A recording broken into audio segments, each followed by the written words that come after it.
get back up, because if I start walking, I'm not going to get anywhere. But I tell you, there are some times in life where you fall down and you feel like you don't have the strength to get back up. You sort of put a mask on your face when you come to school and pretend that everything's okay when it's not, and you go home and lay in your bed when no one's looking at you, when you don't have to impress anybody, and you're yourself. And fear comes in. You know the fear that you have as soon as you walk into the doors of your house. Maybe there's a broken home. Maybe you have doubt in your life. Maybe you don't know for sure what's going to be happening in the future, and it scares you. Maybe you're worried about what people think of you, what people say about you. Just that fear paralyzes you. And I just want to ask you today, do you think you have hope?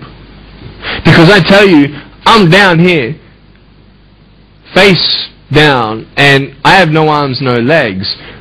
It should be impossible for me to get back up. I mean, you go home and tie the legs and arms of your brothers and sisters and like push them down and see how long it's going to take them to get back up. You know what I mean?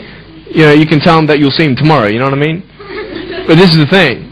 It should be impossible for me to get back up. But it's not. You see, I will try 100 times to get up. And if I fail 100 times, if I fail and I give up, do you think that I'm ever going to get up? No. But if I fail, I try again and again and again. For as long as I try, there's always that chance of getting up. Does that make sense? And it's not the end until you've given up. And just the fact that you're here should persuade you that you have another chance to get back up. There's still hope. I'm not here today to tell you that I understand your pain. I don't know how it feels to be abused. I don't know how it feels to feel, quote, fat and you've got an eating disorder. I don't know how it feels to have a broken home. I don't know how it feels. But I know how it feels to have a broken heart. And I know how it feels to be alone. And I want you to know that I found my strength in Jesus Christ, and you're going to find your strength in whatever you find it in. But I just want you to know that it's not the end. It matters how you're going to finish. Are you going to finish strong? And you will find that strength to get back up like this.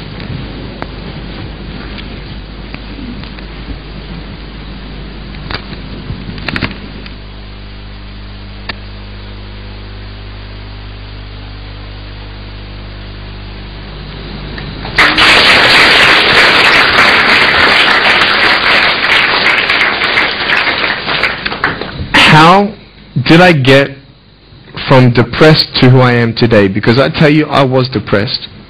When I was age 8, I used to concentrate on the things I didn't have. I wish I had arms and legs, and I wish I could do this. But what can I do? You see, I have a choice. And that's what I want to talk about today, choices. I can either be angry for not having arms and legs or be thankful for my chicken drumstick. You see, I can still do a lot of things. At home, I can brush my teeth, comb my hair, get myself ready in the morning. And I'm traveling around the world. It's amazing. But I had to ask myself a couple questions. And the first question was really, who am I? Who am I? I'm Nick Vujicic, but who is that? And it's funny how the friends around you sort of determine who you are. You change yourself. You come to school. And everybody swore around me in high school, so I started swearing. Why? Because it's the cool thing to do. Everybody swears. So I don't want to be left out. And I want to be accepted, so I started swearing. You go to a party, everybody's drinking, so you drink. Why? Well, everybody else around me is doing a big deal. And you start losing yourself, and you start putting your security in temporary things. You start putting your happiness in things that won't last. You can get drunk all you like, but in the morning, you're going to be sober with a headache with the same problems. You want to be high the rest of your life on drugs? Everybody said, don't do drugs, don't do drugs. Well, why? Why do we even go there? It's either out of curiosity, peer pressure, or trying to escape reality. Basically, 3 things. That's why we go to drugs, sex, alcohol. Why do you do it? Because it feels good. Okay, that's how we do it. I mean, if you want something, you go get it. You want to buy something, you save up money, you go get it. Why? Because that will make you happy. And we take these steps in the wrong direction that will actually take you away from your dreams. Oh, don't worry, Nick. Drugs and alcohol won't take me away from my dreams and my purpose and sex and all that. No. But I tell you, it actually will. Because you go to a level of drinking and you go to a level of drugs and it's not enough. You'll find that out.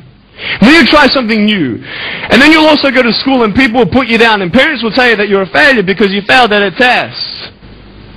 And you start believing the lies around you, saying that you're not good enough, and no one's going to want you, and you'll never ever do anything good in your life, and you'll never ever achieve the dreams and goals that you wish you had done, or wish that you could do. And these steps take you closer. That voice saying, you're not good enough, you're not good enough, you're not good enough, and all you need is one more step to fall. So you have a choice to know which step you're going to take today. Let me ask you, do you know who you are? You want to know who I think you are? You care about what your friends think who you are. You care about their opinion. You want to know who I am? You want to know what I think you are? I'll tell you right now.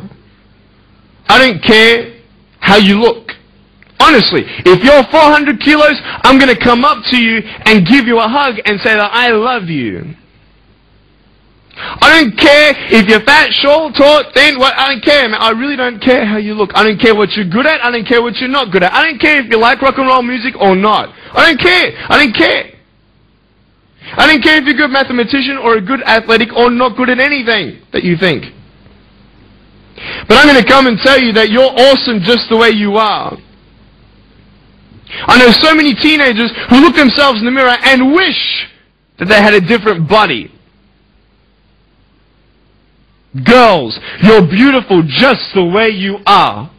You're gorgeous. You're gorgeous. I love you just the way you are. And you boys, you're the man.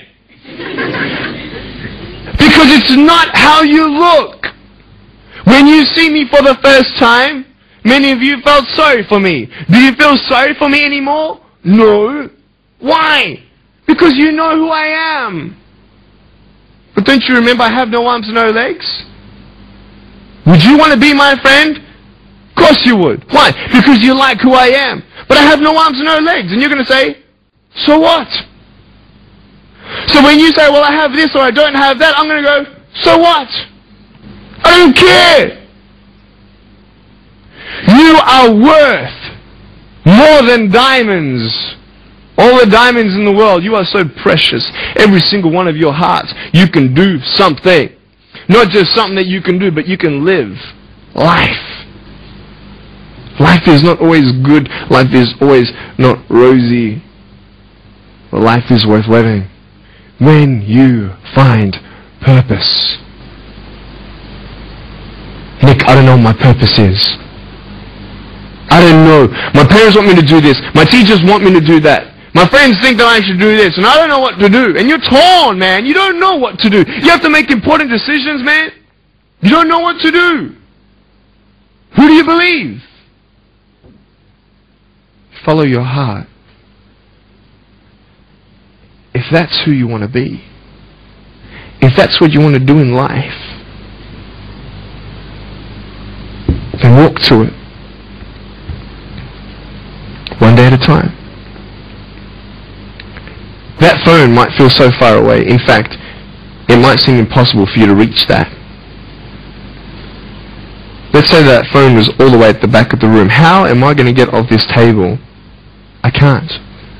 How am I going to get there? I can't. But I want you to know that nothing is impossible. And if it is impossible for your dreams to come true, let's say you want to become a pilot and you can't be a pilot for some reason, maybe your eyesight or maybe your height. I know somebody who couldn't be a pilot. They're doing something now that they actually love to do. See, all things come together for the good. That's how it is in my life. You see, there's nothing good about having no arms and no legs, is there? No. If I, click my fingers, metaphorically speaking, and your arms and legs disappeared, Do you think you'd be happy with me? No, you'd come run after me and headbutt me, okay? Because there's nothing good about having no limbs. But I love my life. Do you want to know why? Because I've seen the purpose. Because I have no arms, no legs, you're all listening to what I have to say. This is maybe the most attentive you've been in any guest speaker. Because everybody else is boring, and what would they know anyway? That's what you think. Don't worry, I was at school too. Like, what do you know? I don't care what many people have to say. They have no idea what I'm going through. What pain do they know? But you see me and you see what sort of pain I could go through, and what I've gone through. And all of a sudden now, I'm seeing all of you, and maybe for the first time, you're believing these words out of my mouth saying, I love you. And you don't even know me, but you actually believe that I do love you. You see, it's an unconditional love. You don't have to do anything for me to love you. I just love you. Why? I don't know, because I just love you. Why? It's love. It's unconditional love. Not only is it about you and your life, but what about the people around you? You know, if you think that you have no purpose, Nick, I don't know what I want to do. You know, I wish I could do this, but I don't think this is going to happen in my life. Let me tell you this. So many people came up to me and said, Nick, I don't have a purpose. I don't know what to do in my life. Let me ask you one thing. If you went through your life full of pain, full of tears, and at the end of your life, you actually saved somebody's life, is your life worth living? Is the pain worth someone's life? If you could actually save somebody?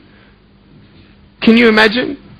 If you actually saw somebody nearly get run over a car, you dive and get them out of the way of the car? For instance, an example, would that be worth living? You save somebody's life. I don't know. What about this? Let's say that you have a problem in your life and you want to give up now. Imagine if someone 10 years older who's gone through the exact same thing that you have actually got through it and came to you and said, you know what? I know how it feels. I've been there. I've been going through what you're going through now, but I'm still here. Would that not encourage you?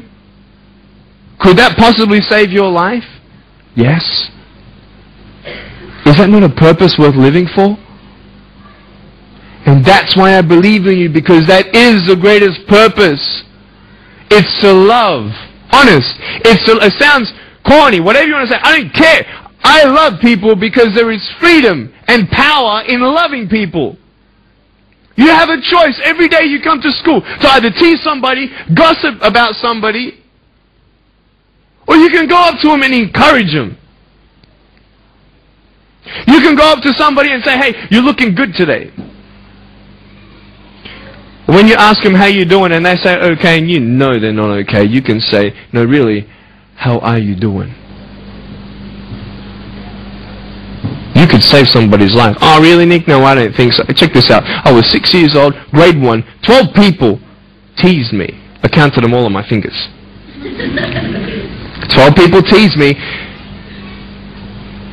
And at the end of the day, 10 to 3 in the afternoon, I said, I can't do this.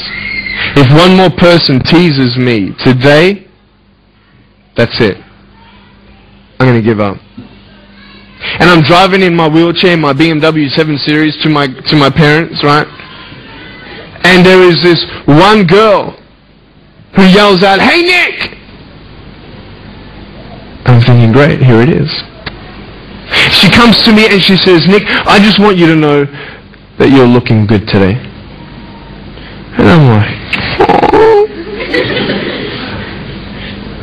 The power of encouragement. You can save a person's life.